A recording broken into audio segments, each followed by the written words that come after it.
Je to jejich první krok, aby viděli, že to jde, že vlastně nemusí chodit do přípravky nebo být doma, ale prostě od 3 let nastoupit a vidět, že to prostě jde.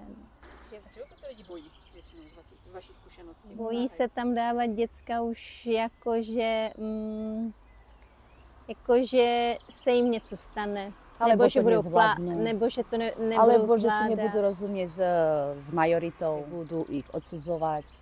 Mali sme rôzne akcie pre deti, ukazovali sme im, že aj ich deti môžu byť vzdelávané, že nemusia chodiť ako do osobitných škôl, že aby chodili do základných škôl, že aby dali svojim deťom šancu.